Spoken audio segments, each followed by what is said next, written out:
नमस्कार बच्चों, I hope you are well at your side. Today we will continue our chapter number 2, socialism in Europe and Russian revolution.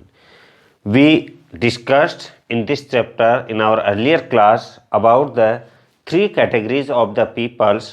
Those are liberals, radicals and conservatives. Liberals वो थे जो democratic थे, लेकिन कुछ हद तक वो भी डेमोक्रेटिक व्यू नहीं रखते थे.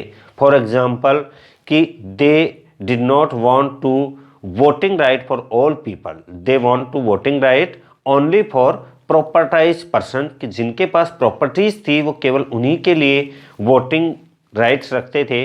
और they did not agree with the women's voting right, वो नहीं चाहते थे कि वुमेन्स को वोटिंग राइट मिले. तो लिबरल्स कई मायनों में डेमोक्रेटिक थे, बट ये दो चीज़ें वो नॉन डेमोक्रेटिक मानते थे.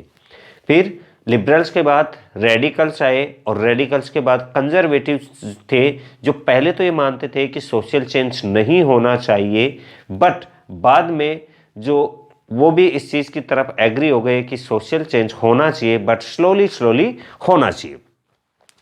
Now our today's topic is the industrial society and social change, कि वहाँ पर यूरोप में जो इंडस्ट्रियल सोसाइटी आई, इंडस्ट्रियलाइजेशन हुआ और उससे सोशल चेंज कैसे हुआ. तो in this view new cities rows with the industrial revolution, कि इंडस्ट्रियल रिवॉल्यूशन हुआ और वहां पर नए शहर बस रहे थे.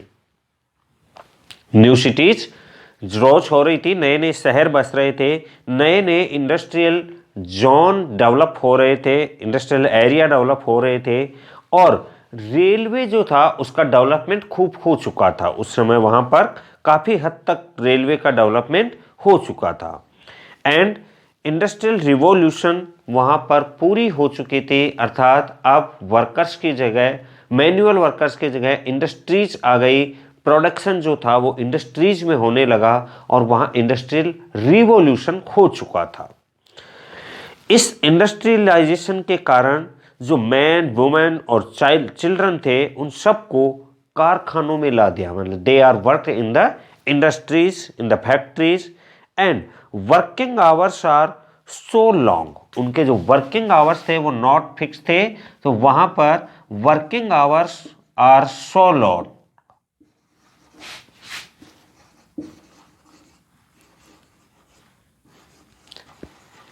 कोई फिक्स नहीं था कि कितना टाइम पीरियड काम करना पड़ेगा. उनके वर्किंग आवर थे वो बहुत ही लंबे थे, और साथ ही लो वेजेस, उनको जो पैसा मिलता था वो भी बहुत कम था.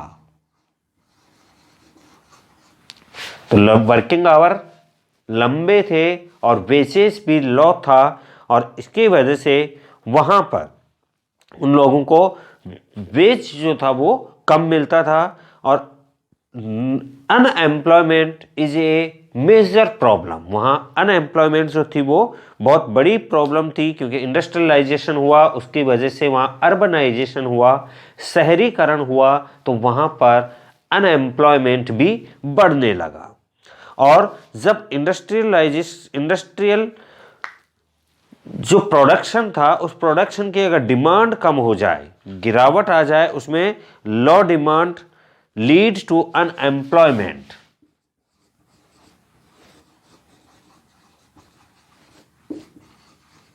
Lead to unemployment it means है कि जब वहां पर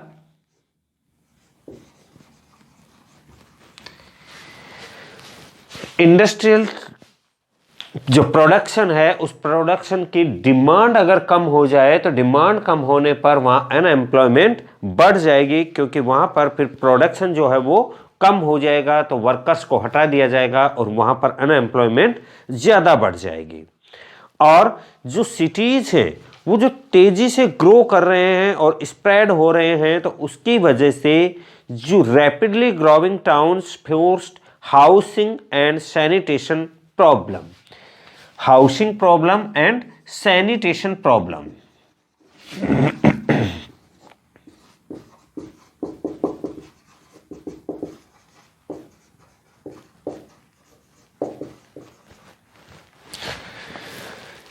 रैपिडली जो सिटीज ग्रो कर रहे हैं, अर्बन एरियाज बढ़ रहे हैं, उन अर्बन एरियाज की पॉपुलेशन भी उसी स्पीड से इंक्रीज हो रही है। तो इंक्रीजिंग पॉपुलेशन की वजह से हाउसिंग प्रॉब्लम और सैनिटेशन प्रॉब्लम है वो बढ़ती जा रही है। वहाँ साफ सफाई का कोई ध्यान नहीं रखा जा रहा और radicals, liberals rallied around these issues and wanted revolution। तो जो रेडिकल्स थे और लिबरल्स थे वो दोनों के दोनों ही इन प्रॉब्लम्स को उठाने लगे, इन प्रॉब्लम्स को पब्लिक के सामने रॉच करने लगे और इश्यूज को सॉल्व करने की डिमांड करने लगे।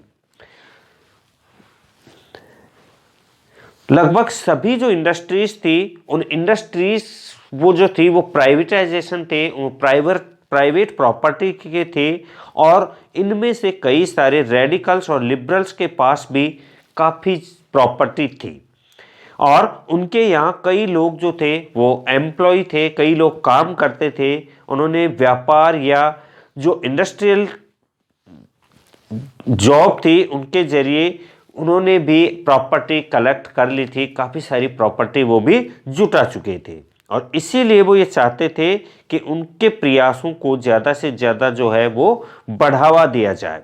उन्हें लगता था कि अगर वर्कर्स हैं वो हेल्दी हैं और अगर वो पब्लिक है वो अगर पढ़े लिखे हैं, एजुकेटेड हैं, तो इस सिस्टम का जो है वो प्रॉफिट है, बेनिफिट है, वो सब लिया जा सकता है। तो ये लोग जो प्रिविलेजेस थे, जन्मजात मिलने वाले विशेषाधिकार थे, तो रेडिकल्स और लिबरल्स दोनों ही जो फर्स्ट क्लास के लोगों को प्रिविलेजेस मिले हुए थे उन प्रिविलेजेस के अगेंस्ट में थे और इंडिविजुअल जो प्रयास थे, जो हार्ड वर्क और इंडस्ट्रियलाइजेशन में उनका काफ़ी ट्रस्ट था। उनकी मान्यता थी कि यदि इंडिविजुअल फ्रीडम दी जाए और पुअर पीपल्स को अगर एम्प्लॉयमेंट मिले और जिनके पास कैपिटल है उन्हें अगर बिना रोक टोक काम करने का अपॉर्चुनिटी मिले तो सोसाइटी है वो प्रोग्रेस कर सकती है। पुअर पीपल्स को भी एम्प्लॉयमेंट मिले, सबको एजुकेशन मिले, सभी अगर हेल्दी होते हैं और अगर जिनके पास कैपिटल है और उन कैपिटल होने पर उन्हें बिना रोक टोक करे उन्हें भी अगर अपना बिजनेस करने दिया जाए तो सोसाइटी की प्रोग्रेस हो सकती है, ग्रोथ हो सकती है। और इसी कारण 19th सेंचुरी की स्टार्टिंग में दशकों में समाज परिवर्तन मीन्स सोशल चेंजेस के जो लोग थे वो कामकाजी स्त्री पुरुष और रेडिकल्स और लिबरल्स कई ग्रुपों में बंट गए और कई पार्टियां उन्होंने बना ली। तो यूरोप में 1815 में जिस तरह से न्यू गवर्नमेंट बनी उनसे छुटकारा पाने के लिए लिबरल्स और रेडिकल्स हैं उन्होंने मूवमेंट कर दिया, वो रिवॉल्यूशन के फेवर में हो गए कि वो चाहते थे कि सोशल अगर चेंज करना है तो हमें रिवॉल्यूशन करना ही होगा। फ्रांस, इटली, जर्मनी और रसिया में ऐसे लोग रिवॉल्यूशनरी हो गए और वो राजाओं के जो तख्ता पलट का प्रयास करने लगे कि उनकी गवर्नमेंट जो थी उन गवर्नमेंट को वो चेंज करने के फेवर में मूड में आ गए।